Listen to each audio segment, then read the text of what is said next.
We're gonna film the whole lesson? What would you like me to film? I think I just need a presentation film. Okay, And then like maybe after I... we'll film all of it. And then You just can, cut cut, it? you can cut what you need. Alright, sounds good. Trinity! Yeah. Eli! Hey, of course he's not here. Jack. Today's March Colson. 25th, Yeah. 2015. Gabby. Abby. Here. Paul Cat. Hutchison, Rocky. week 6 Danica. of student teaching. Emma. John. He's taking on a full classroom load, Cody. and right now we see him taking attendance. Ryan. Here. Tiffany. Here. Aylin. This is our core Caleb. 4 Jacob. communication arts class. Here. Tuba. Here. Noah. This is a highly Brandon. engaged Benjamin. group of students, Veronica. Here. high performing. And Leah. Yeah.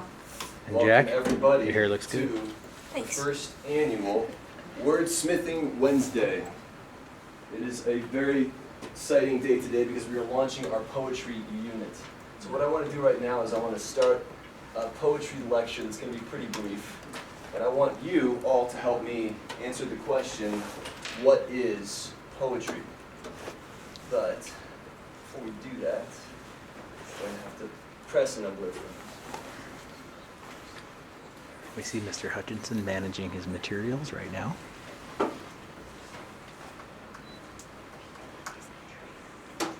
Alright, so as we talked about earlier, this unit is going to give you guys the opportunity to learn a lot of different kinds of poetry writing. We are going to introduce you to... Good, awesome. We're going to introduce you to haikus and pantums and odes and limericks today. And the idea is that you're going to have the opportunity to learn many different rules for crafting these particular pieces. But today I really want to get to the question of what poetry is, how we define it. And what I want to do is look at what I consider to be the Mona Lisa of poetry. I think everybody in the English language has read this poem before or heard this poem before. It is widespread. Roses are red, violets are blue, sugar is sweet, and so are you. The classic poem. But what makes it a poem? How is this thing poeming? What's poemy about this? Jack, what's going on? It rhymes. It rhymes. Where does it rhyme? In blue and you. Blue and you. A solid rhyme right there. What else is going on here? Abby. It's got rhythm. What's the rhythm? Roses are red, violets are blue, sugar is sweet, and so are you. Yeah, there's a clear rhythm and a clear rhyme. Yes, Jack. Like they're the same amount of syllables in each line. Absolutely, you have that same amount of syllables. There's clear sound patterns and rhythmic patterns going on in this poem. By the way, rhythm and rhyme, those two words, don't they sound very similar? Rhythm, aren't they spelled similar too, both beginning with an RH? Have you guys ever thought that that was kind of weird? Rhythm and rhyme come from the same Greek root for flow, okay? So if you ever hear like a hip-hop star say that they have great flow, it actually comes from rhythm and rhyme because that's what they're talking about. Their ability to use those two qualities of language to make their lyrics really resonate with people. That's what we're talking about here. What do all of these things have in common? Rhythm, rhyme, syllables. What are these things? Generally speaking, what are they features of? What's that, Colson? You said words? Yeah. What are they features of, do you think? Rhythm, rhyme, even meaning, even what the words mean. What are these things? They're characteristics of something. Begins with an L. Cody. Love. Not love. Did someone say yes, Mitch? Language. Language, exactly. Poets make deliberate choices about the qualities of language when they're making their poems. And those qualities can be anything from rhythm, the sound of the word, the meaning of the word, what the word connotes. Remember what we talked about with connotations? What the word connotes, what kinds of images it pops in your mind, all of those kinds of things, as well as syllable counts. Now this poem is, I think we can all agree, not a very good one. But it's been so popular that there's a lot of versions of it out there, like this one, which I think is particularly good. Roses are gray, violets are gray, I'm a dog. So what I want to talk about right now is I like going small when I want to define things because it's simpler. There's less stuff to analyze. This is an itty-bitty poem. It's a poem by Strickland Gilliam called Lines on the Antiquity of Microbes. It has another title too, and that title is Fleas. Fleas. Adam had 'em. It is a small poem about a small topic. How does this poem work? What makes it poemish? What's going on here? What are some of the qualities of language that this poet uses? Caleb. It rhymes. Classic rhyming poem. Adam had 'em. Is there a rhythm going on there? Is there another pattern going on there? What other kinds of patterns do you see? That's my hint. Yes, Mitch. The same amount of syllables? It's basically just like roses are red, violets are blue. So have we come to a conclusion of what poetry is? It's got to have the same number of syllables, it's got to rhyme. Have we figured out the toolbox that all poets use to define poetry? Nay, says Colin. No, absolutely not. Did I just call you Colin? Colson. I left out your S, I apologize, Mr. Colin. No, let's take a look at this. Matsuo Basho, one of the most famous haiku poets in history. This guy wrote in the 16th century. And this is beautiful, if you ask me. Liam, could you read this for me, please? From time to time, the clouds give rest to the moon beholders. Yeah. From time to time, the clouds give rest to the moon beholders. How's this poeming? What's going on here? Do we see any rhyme here? Do we see any specific rhythms here? They're recited in your head. From time to time, the clouds give rest to the moon beholders. It seems like there might be, what do you think? It's not very regular, is it? It's not a regular rhythm, but I think there's a pattern there. What other things about this particular poem make it like a poem to you, do you think? Any ideas? What do you think, Jack? Well, don't haikus have to have like two of the same, like the same amount of syllables in two lines, and then one would be different? Yeah, so there is a structure there. This is a form that was developed in Japan. There's actually different kinds of haikus, so this is an older variety of them. It's probably not the kind that you read, or that you learned in grade school, but there is a syllabic pattern there, and that syllabic pattern does create a kind of rhythm. From time to time, the clouds give rest, but then that rhythm changes all of a sudden. I think it's the change that makes this such a beautiful poem, because it starts out like the beating of a heart. From time to time, the clouds give rest, but then all of a sudden that rhythm changes to the moon beholders. And I think it's that turn there in the rhythm, in the cadence, if you've ever heard that word before, that makes it very beautiful. But there's something else I think that makes this poem beautiful as well. Rocky, what do you think? Well, I just noticed that there's 4 words for every rhyme. Yes, there are. That's true. That's true. Perhaps that was intentional. What about the what the words mean? What about the meaning here? The imagery, perhaps. What do you think, Abby? Yeah, I think so. I think in just 14 lines he's able to paint a really beautiful picture in my mind where I can imagine myself lying on my back looking at the moon. It's the moon beholders. The imagery is just very powerful. What do you think, Jack? Sort of like that, it leaves a lot to the imagination. Yeah, exactly. You step back and you think, and it makes you think. And I think it really resonates with me on an emotional level. But I wouldn't say that this completely sums up what poetry is. The idea that the poet takes different qualities of language in order to move you, or in order to make you imagine something, in order to make you feel something. I think that there's something else that poetry can do. And right now I'm about to show you guys one of the strangest poems in the English language, so hold on to your seats. But I think it really does a good job of illustrating my next point. This is by Aram Saralian. Okay? What? What is that? It's not even a word. That is not a word. But I will say this is a poem. What word does this represent, Tiffany? Light. Well, what's he doing? He put an extra GH in the middle of the word. That's stupid, right? That's not how you spell this word. But no, I think it's actually quite brilliant. Why is he doing that? Why did he put GH there? Why do you think? When you think of GH and GH together, when you think of it in words like this, what sound is it? What's this word? Light. This word's light, right? Absolutely. So what Aram's doing here is he's drawing attention to the fact that this word has two letters in it that we don't say, ever. They just don't, there's no pronunciation for them. So here we have it again. What are some other words in the English language that do this? We've got thought. That's dumb. Why is that GH there? Taught. Might. What are some other words in the English language that have letters that we don't pronounce? No. Right. Exactly. What else? Light. Night. Were you saying night? Yeah, night. Night and what about this? Knife.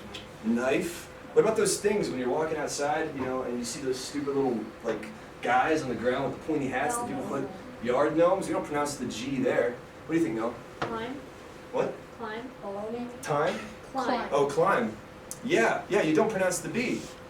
But the point is that the English language is chock full of letters that we take for granted. And what this poem does so brilliantly is it makes us think about things that we take for granted in a completely different way. So what poetry can do is it can just make us, it changes the way we think about the world around us. This is the shortest poem that I'm going to show you that has ever been written. So it's pretty interesting. Let's see how the poet makes this into a poem. It's by a guy named J.W. Curry. This is a poem, Mr. Hutchison? Are you kidding me? What makes this a poem? First of all, what letter is this? I. This is the letter I. But the poet does something with a particular characteristic of this letter, a particular quality of language. He does a little creative switcheroo, a little change, and by doing that, he makes it into a poem. What did he do exactly? What is it, Ryan? Is that a fingerprint? Yeah, that's his fingerprint.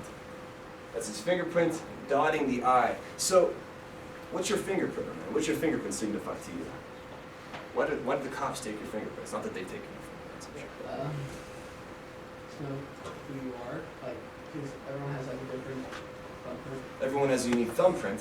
Everyone has a unique mark. It's our stamp. This is, unique to each of us. We're all precious snowflakes. So what does this mean? What's this poem saying? It's I, the letter I. You? You? No. You're really close, Ryan. I think you're really right on. You're right on. You're right on. Liam, what do you think? Like, nobody else can write a poem like that because it's his fingerprint. Yeah. This is the only I that is his. This is his I. This is his identity, right? So I think that some of the best poetry that's out there is really powerful because what it can do is it can make us rethink things that we take for granted, to think about them in a completely different way, or they can say something, add some additional meaning that could only otherwise be stated in a sentence. Like I could stand up here and I could say, "Hi, my name is Mr. Hutchison. There is only one me in the world," and you would all get that. Or I could be brilliant like J.W. Curry and I could do that. And I would be saying the exact same thing. Or I could stand up here in front of you and I could say, "Hi guys, by the way, did you notice that there's a lot of letters in the language that don't mean anything in the words that we say and that's kind of silly?" I could say that. Or I could write light with two pairs of a G and an H. Does that make sense? It makes you think in a different way. So the definition of poetry to me is pretty much it's a literary art form that uses the qualities of language that we discussed and many more qualities of language, like rhythm and rhyme and syllable, spelling, imagery, to create something that is appealing or to create additional meaning. That is, to make us feel or think something that we normally wouldn't have. So there's a zillion different kinds of poetic forms. I was looking at a list of several hundred when I pulled up these 25 or 30. Got odes and sonnets. How many of you have seen a lot of these? I know you've all seen haikus, because they usually teach that in elementary school. What are some other forms up here that you've seen? Mitch? Odes. Yeah, definitely odes. What's an ode, Miss? Do you remember? That's like, I can't remember. Ode to a Grecian urn. It's a poem that celebrates something. It says, this thing that I'm writing this to is the best thing in the world. What else is up there that you guys have seen? Abby? Limericks and figures. What's that? Limericks and figures. Limericks. Classic free verse. We read a lot of free verse poetry in this class. I think we read, the majority of the poems that we read in this class are free verse. Has anyone ever heard of Guandolins? Right here? Because I hadn't either. This is from Wales. What else? Anything else? Yes, Jack. Haikus. Haikus, of course. Yeah, all these poems have different rules associated with them. One genius poet, 100 years ago, 200 years ago, 1,000 years ago, came up with a style of poetry which became popularized. And when it became popularized, it became its own, well, style, its own institution. The first style of poetry we're going to introduce to you guys today is the lowly limerick. The limerick has basically 3 rules. It's a short little rhyming poem. It's called a limerick because it's from a certain place in the world. Limerick. Where do you think it's from? It's a limerick. I think Lucky Charms. What do you think, Veronica? It's from Ireland. It's from a county in Ireland called Limerick County. And it was really popularized in the 19th century. Limericks are short, silly, rhyming poems. You don't write a limerick to really get somebody, to really reach them. You write a limerick to make them laugh. They're supposed to be goofy, they're supposed to be nonsense. They basically consist of 3 rules. First, they consist of 5 lines. Second, they have this rhyming scheme. A, B, B, A. What does A, B, B, A mean, Kat? It's like how, so first 2 lines rhyme together, but the second 2 lines, so the first 2 lines rhyme together, then the 3rd and the 4th line rhyme together, and then the 5th, no. Yeah, the 5th you're on line it, you're on it. rhymes with the 1st and the 2nd. Yeah, that's exactly right. Very good. Exactly. And then they're generally pretty goofy. This is a good example of a limerick. The limerick packs laughs anatomical into space that is quite economical. But the good ones I've seen so seldom are clean, and the clean ones so seldom are comical. There's your rhythm there. A lot of people say that limericks have 8 syllables here, 8 syllables here, 6 here, 6 here, and 8. In my experience, all of the limericks that I've seen have very, very different, have usually 9 to 8 syllables here. So it differs just because of the language that is used. The thing that makes a limerick is the rhythm. We are, hardwired to listen to rhythm. So it's kind of like the limerick packs laughs anatomical into space that is quite economical. But the good ones I've seen so seldom are clean, and the clean ones so seldom are comical. Now that's not going to work. You listening to that isn't going to help you internalize that. How about we all clap that and say that together? It's going to help us do it. So let's do this together like like we're a metronome. Ready, Colson? The limerick packs laughs anatomical into space that is quite economical. But the good ones I've seen so seldom are clean, and the clean ones so seldom are comical. Got that? That's the trick to poetry. Sometimes you got to do the clapping exercise to make sure how many syllables fit inside each beat. This is a good one right here. There's your A pattern. 'Tis a favorite project of mine, a new rule of pi to assign. I would fix it at 3, for it's simpler, you see, than 3.14159. Math joke. This is great. I love this one. There was a young man of Japan whose limericks never would scan. When asked why this was, he replied, it's because I always try to fit as many syllables into one as I can. So that's what's great about poems, is sometimes when you know the rules, you break the rules. And you break the rules to comic effect or to make a point. Today, this is what I want you guys to do. I want you to take your notebooks out.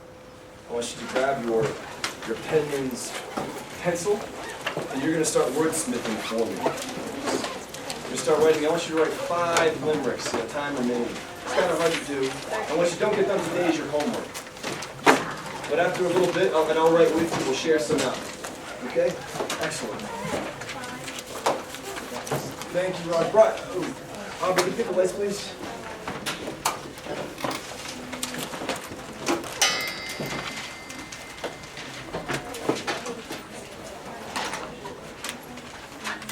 Forget what the rules are, guys. There's a limerick right here that tells you what they are, which is clever, which is smart.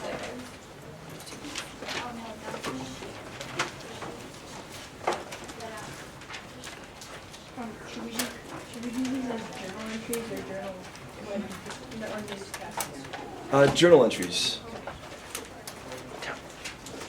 Makes sense. Oh. Guys, these will be journal entries. We'll enter these as journal entries, not as newscasts.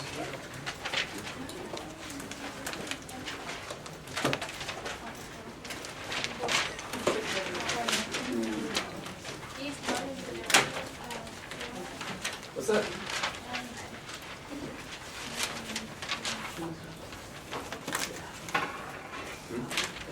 What's that? 5 lines. Yeah, it's right up here. See, this is an example of a limerick right here.